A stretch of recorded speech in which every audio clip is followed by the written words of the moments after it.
Hello, magandang hapon sa inyo lahat. So meron tayong pag-uusapan. So panoorin muna natin 'tong video na 'to. Yung alam niyo yung tong sahur na 'yon. Ano ba 'yon? Nakikita ko rin 'yon pero hindi ko siya pinapanood. Panoorin nga natin yung balita tungkol doon. Napadaan na rin ba sa inyong social media feed yung viral content na kung tawagin ay tong sahur?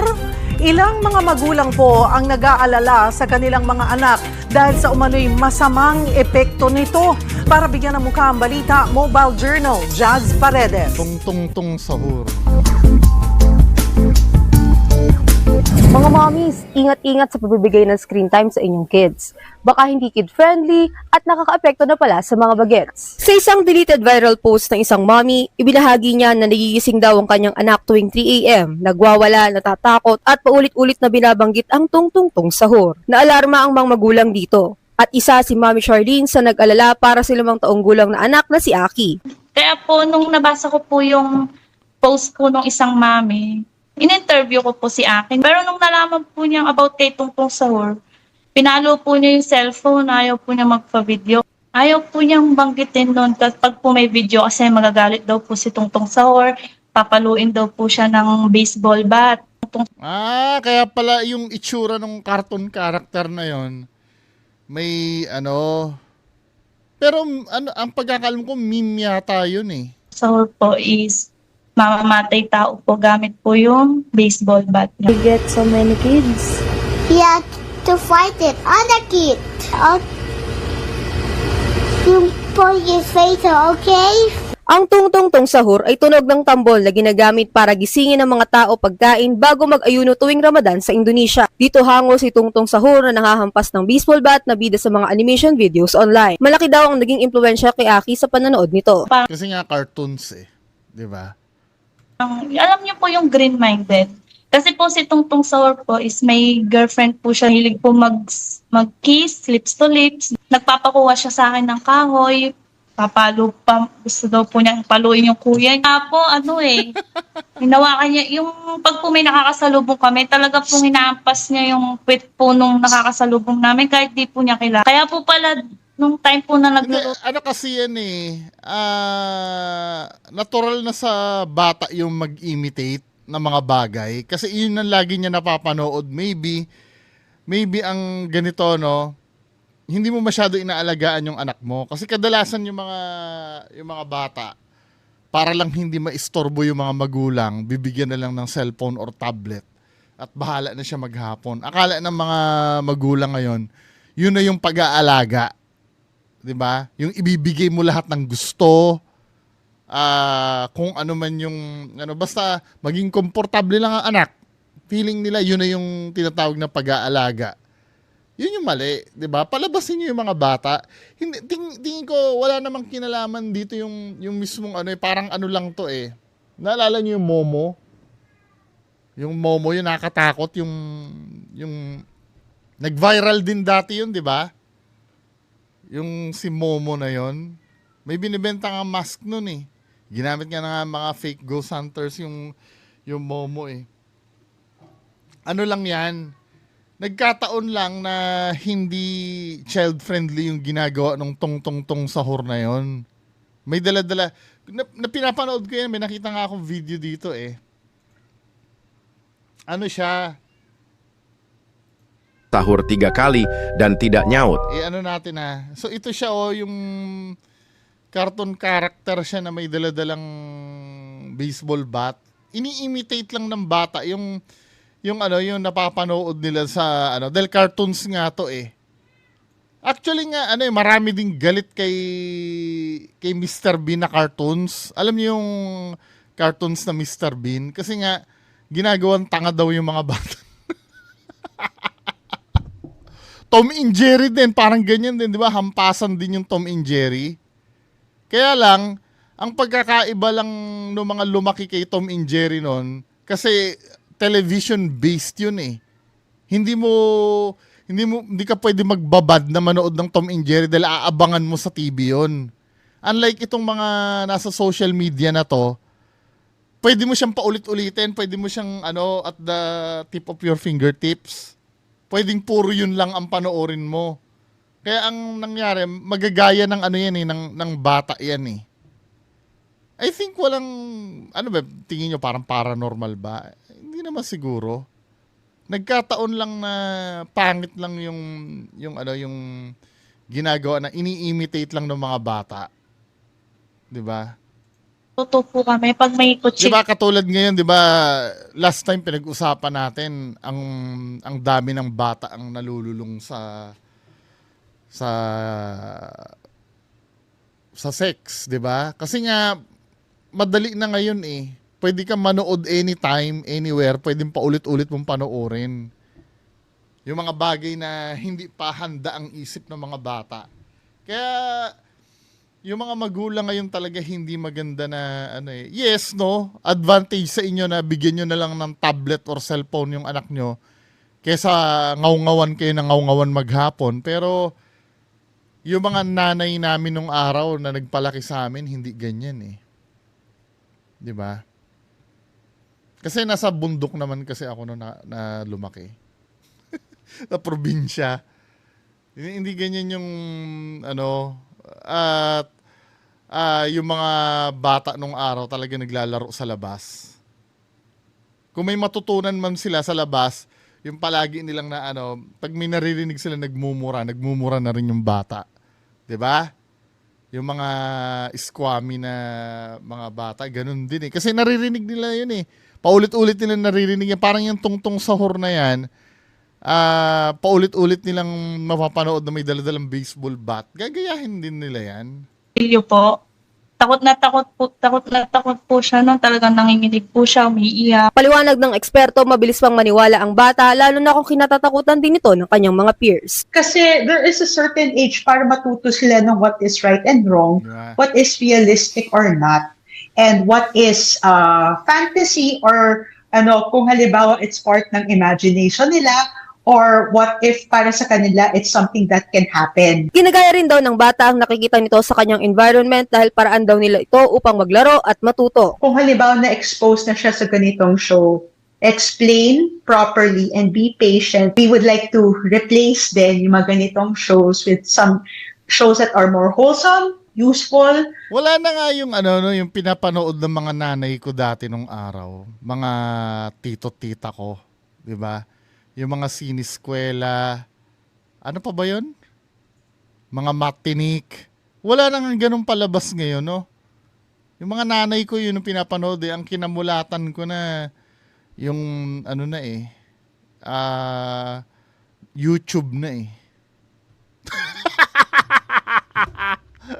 Yung mga matatanda dyan, di ba? Kayo, nung lumaki kayo dyan, Hiraya Manawari, Bayani, di ba? Yung mga pinapanood nyo nung araw.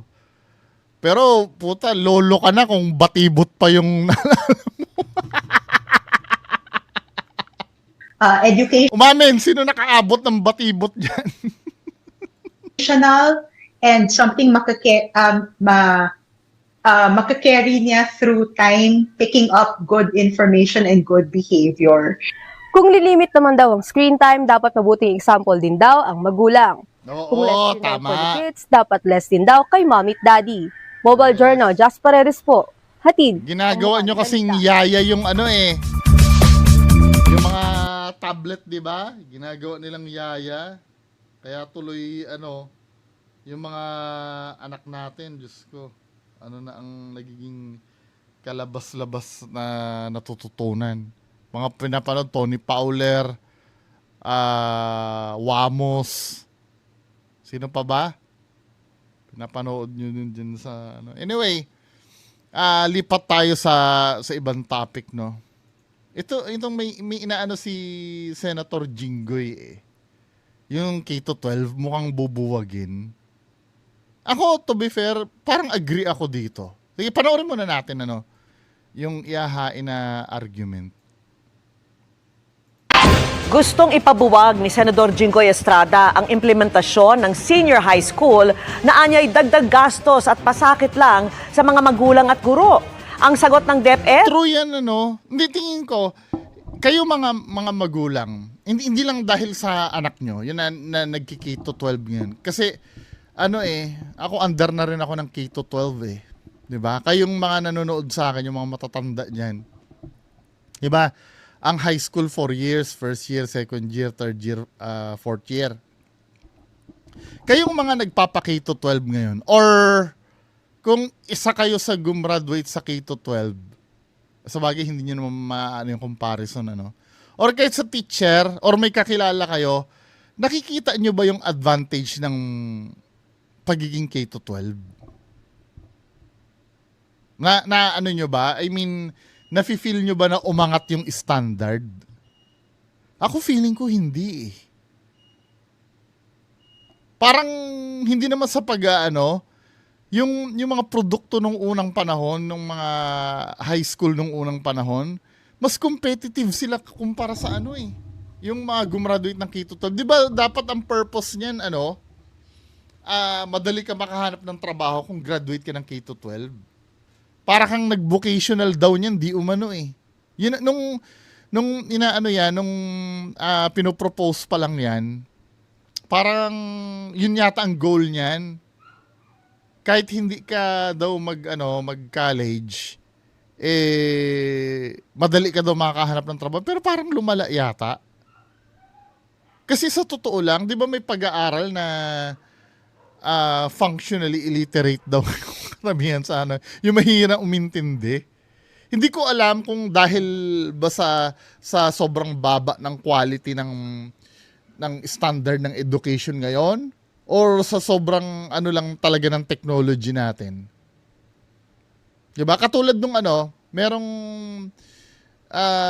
yung tungkol dun sa parents nung yung nag-suicide sa UST, diba? I mean,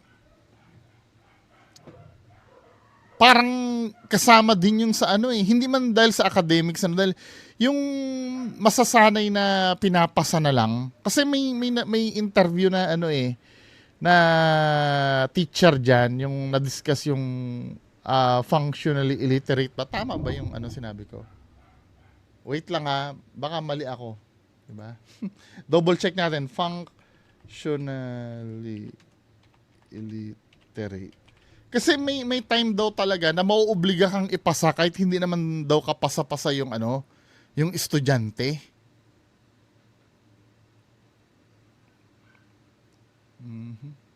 Ayan tama, functionally illiterate.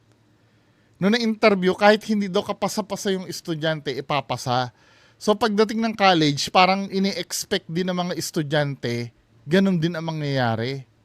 Kung tutuusin, talagang brutal talaga sa college. Talagang kailangan pagtrabahuhan mo para ka ipasa.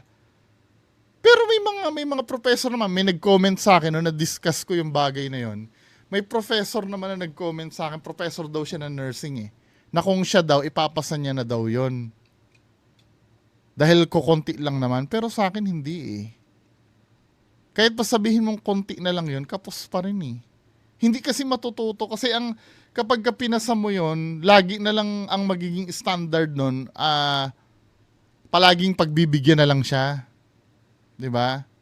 Anyway, pagpatuloy nga muna natin 'to. Kasi yun na naging culture dyan kahit hindi naman daw karapat-dapat na ipasa, napipilitan silang ipasa na. Sa pagtutok ni Mark Salazar. Mahigit isang dekada na ang implementasyon ng K-12 pero tanong hanggang ngayon kung naging epektibo ito. Hindi, sabi ni Senador Jinggoy Estrada. Kaya may panukala siyang buwagin na ang senior high school at ibalik na lang ang dating K-10. Dagdag gastos lang din daw ito. Oo nga, tama, no? Na ini-expect mo na gagraduate na yung yung anak mo, may 2 taon pa palang bubunuhin. Di ba ang elementary nung araw, kayo mga matatanda dyan, ang elementary nyo nung araw, grade 1, grade 2. Di, kasama ba ang kinder doon? Di ba? Pero grade 1, hanggang grade 6 yan, di ba? After mo mag-grade 6, first year high school, second year high school, third year high school, fourth year high school, then graduate ka na, magka-college ka na. Tama? Yung K-12, di ba? May grade 7 pa. Hanggang anong grade ba yon? Anyway, di ba? yung dati, kahit pasabihin mo, dapat nga hindi na pinakialaman talaga yun eh. Hindi talaga from the very beginning, dahil effective naman eh, yung mga nagiging produkto naman nun, competitive naman eh. Di ba? Sa magulang at dagdag pasakit sa mga overworked teachers.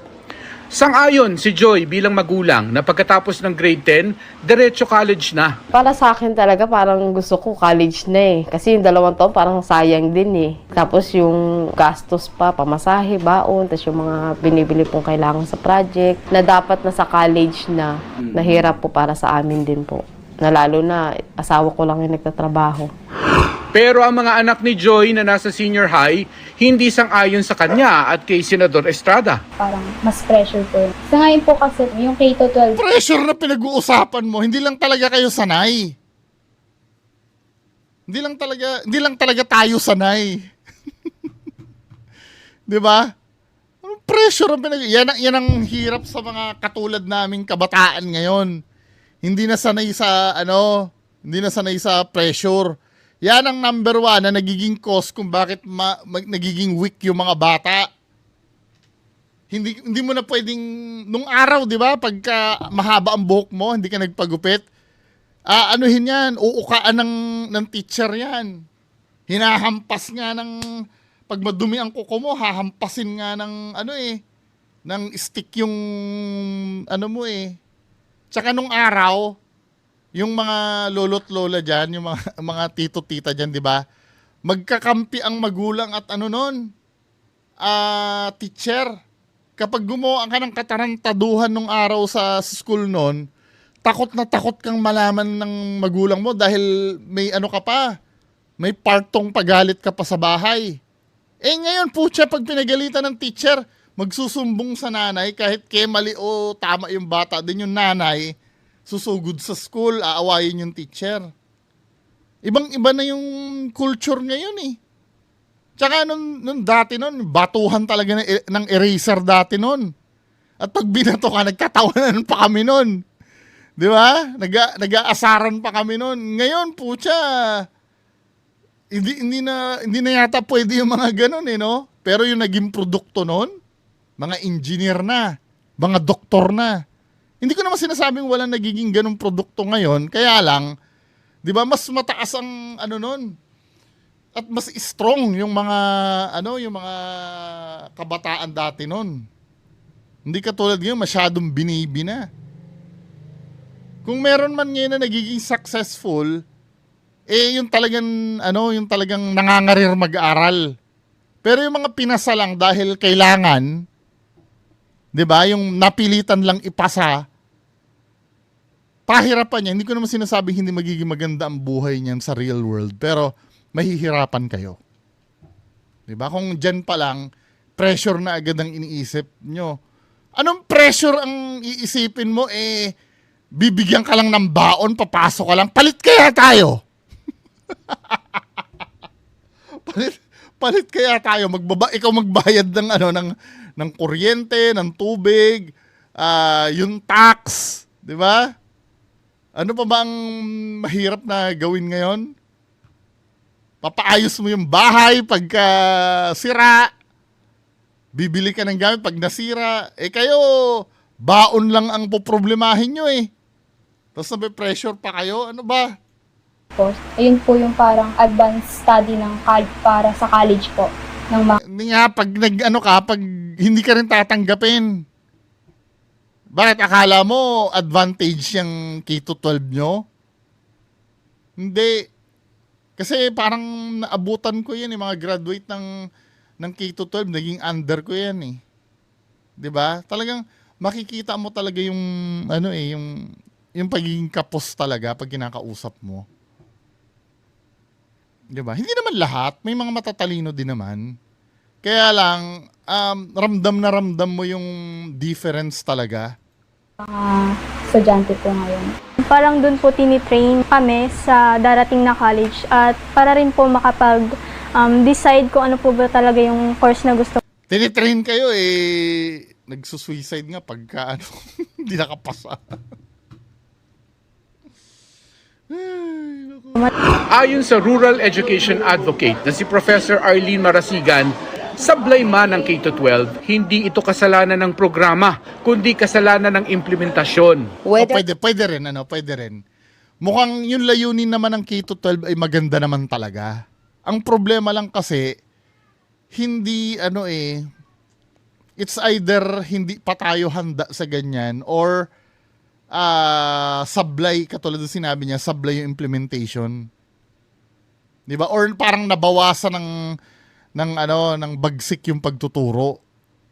Whether we are ready or not during the time of President Aquino, we push for it. Because that's the demand and the need for global competitiveness. Bakit yung mga graduate ba ng high school, hindi ba global competitive yung mga yon? Paano magiging competitive kung weak yung estudyante? Pinasa dahil kailangan, di ba? May mga teacher na ganyan yung ipapasa dahil kailangan. Senior high school, kulang na kulang po tayo sa resources. It's not the issue of walang pinagbago, but it's the issue of lack of preparedness. Yun na nga, kung hindi prepared, sana hindi na muna in-implement yan. Sasabihin pa ni teacher whether ready tayo o hindi. Hindi nga ready. Kung hindi ready, wag gawin. Di ba? Just like sa sa pag-aasawa, kung hindi ka pa ready mag-asawa, wag ka muna mag-asawa. Nandun yung issue doon sa pagiging ready o hindi Ang tama at maayos na K-12 ay sapat daw dapat na diploma para makakuha ng disenteng trabaho ang mga estudyanteng walang pang-college. Hindi rin daw dapat katwiran na dagdag gastos lang ang senior high, kaya wag na lang. Kung ang gobyerno ay nakakaya nila magbigay ng akap at tupad, financial assistance, the more... Hindi naiintindihan ni teacher, no? Ang pinupunto niya, yung pagiging dagdag gastos. Hindi lang yung gastos yung panahon kasi 'Di ba? Instead na nakakatulong na ng pamilya mo yan na nagtatrabaho para gumaan ang nila. Hindi lang yung dahil gagastusan, hindi lang yun Kasi bakit tayo magtitiis na magdagdag ka ng 2 years kung ma-achieve naman yun ng katulad nung dati na walang 2 years na additional? Same lang naman pala. Wala namang maidudulot na na pagbabago. or that they should refocus that fund to these senior high school marginalized students. Aminado naman ng Department of Education na sablay ang 12 taong implementasyon ng K-12. Dahil dyan, ayon kay Secretary Angara, sa pagbubukas ng klase sa June 16, may pilot implementation ang DepEd sa 800 eskwelahan ng bagong senior high school curriculum.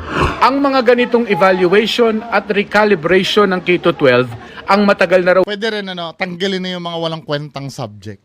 May mga walang kwentang subject daw dyan hinihingi ng mga education stakeholders. Wala po tayong short-term and mid-term evaluation and pumasok na po tayo sa 10-year or 1 decade evaluation, and that is the year 1 and year 2 of EDCOM report. Kaya po nahirapan pong mag-recalibrate ang ating mga government agencies. Tungkol naman sa panukala ni Senador Estrada na buwagin ng senior high school, ipapaubaya na raw iyan ng DepEd sa Kongreso. Para sa hindi nila kaya ipaglaban kasi sila na rin nila na-realize nila na whatever, kung ibalik nyo sa dati okay lang. Kasi kung talagang masyado effective yan, hindi, ilalaban namin yan na talagang